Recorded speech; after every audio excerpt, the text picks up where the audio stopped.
Hi everyone, so today we're going to be talking about brining your poultry and especially your turkey because of Thanksgiving is right around the corner.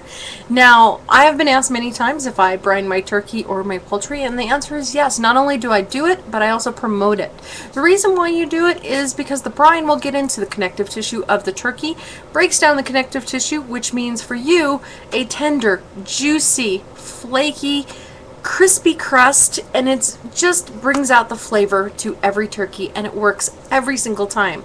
Now, my directions is a little bit different from everybody else's. Mine adds a little bit more. Sometimes they have a little bit more ingredients, but for the most part, stupid.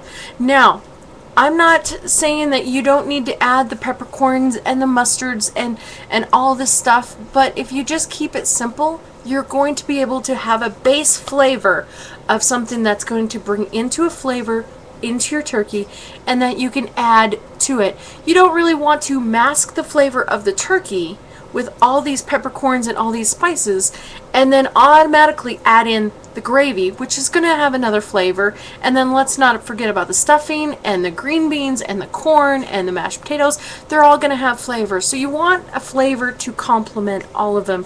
And this seems to be the best one out there. Now, the one thing you got to remember is 3. And that's it.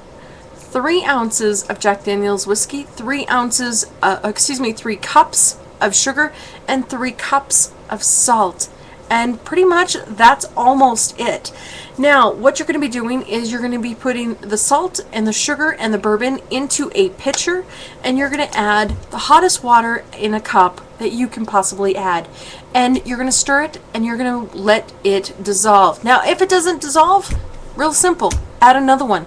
And if it still doesn't dissolve, add another one. It's not that hard. And once it is dissolved, put it aside and deal with the turkey. What you're going to be doing with the turkey is you're going to take out the neck, the giblets, and all the bags that are inside it, and you're going to find a container. Now, you can use an ice chest, you can use a spaghetti pot, you can use a 5-gallon bucket that is food safe. Any of those, as long as it is clean and it is sanitized. The reason why you want to do those is because you are dealing with poultry. Now, the easiest way to do it is cleaning, of course, is the hottest water you can with some liquid detergent.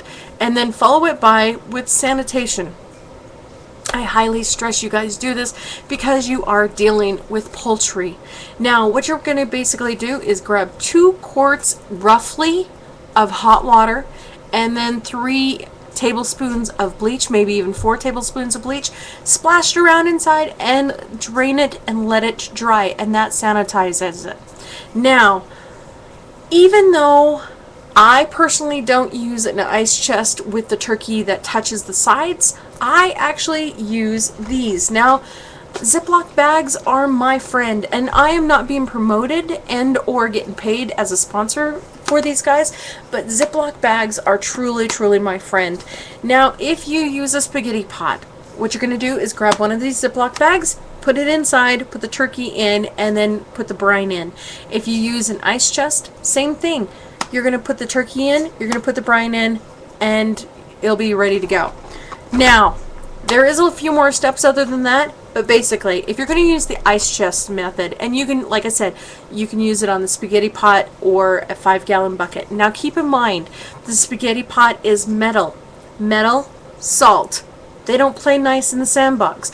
You're either going to be having a spaghetti pot that's extremely rusty afterwards, or you're going to have a turkey that doesn't taste like a turkey. It's going to taste like metal. That's why I absolutely 100% say put it in a Ziploc bag first, then the spaghetti pot next. But that's only if it's a small turkey. If it's a big turkey, it's best to use an ice chest.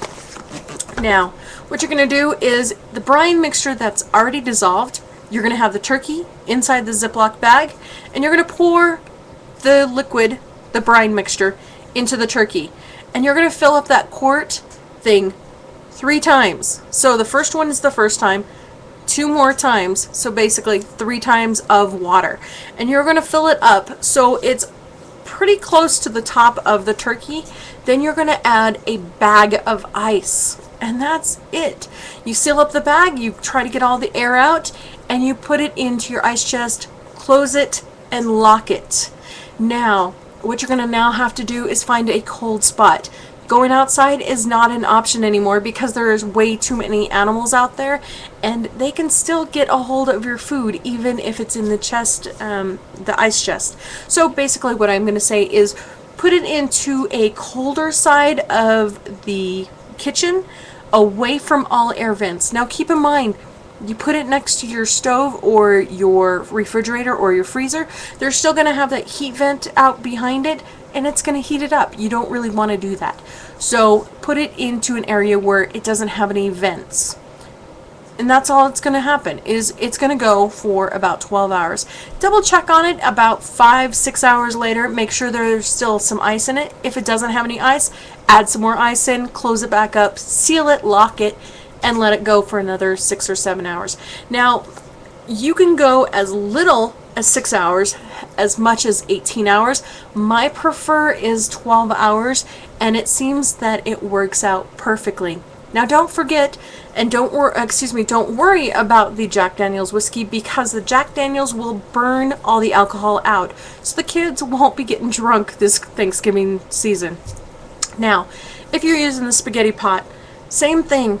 You are not going to add as much water, clear water, afterwards. You're going to put the brine mixture in. You're going to put 1 quart of water in. You're going to put the ice in. You're going to seal up the Ziploc bag, and you're going to put that in the refrigerator. So make sure that you have room in the refrigerator. And if you use like the 5-gallon bucket, that's the only problem that you're going to have, is you're going to have to constantly be adding the ice for the 5-gallon bucket. So just let that known. The best ones that I've found is the ice chest or the spaghetti pot. Now, currently I am actually making a 14-pound turkey tomorrow, so I will be actually using the 3-3-3 method. Now, if you happen to have, say, a 7-pound turkey, you're more than welcome to reduce that salt and the sugar down by half. So 1.5 cups to 1.5 cups. Now, the Jack Daniel's, you can still keep it at 3 ounces, or you can actually take it down to 1.5. Once it is brined for 12 hours, all you have to do is take it out of the brine, rinse it off with fresh water in your sink, and pat it dry and cook it as normal. Now, you don't have to add anything special at that point other than salt and pepper, and you just cook it as usual. And when your turkey's done, it's going to be very flavorful and very juicy, and you're going to love it. I hope you guys try this. I have done this for, let's see, I graduated in 1986 out of culinary school, and I have been braining my turkey every single year since 1986, and it comes out perfect every single time. So I hope you guys try it. Once again, I'm not going to be doing it tonight. I'm going to be doing it tomorrow, so I'm going to try to film some of it. So I hope you guys try it, and I hope you guys enjoy it. And please leave comments down below if you have any questions. I will watch my email, and I will watch the messages all day long and answer any questions you guys have. And just make sure that you contact me if you have any issues whatsoever, and if you like it, make sure you come back and comment and tell me how you like it. Anyways, guys, I will talk to you the day after tomorrow's yesterday. Good night.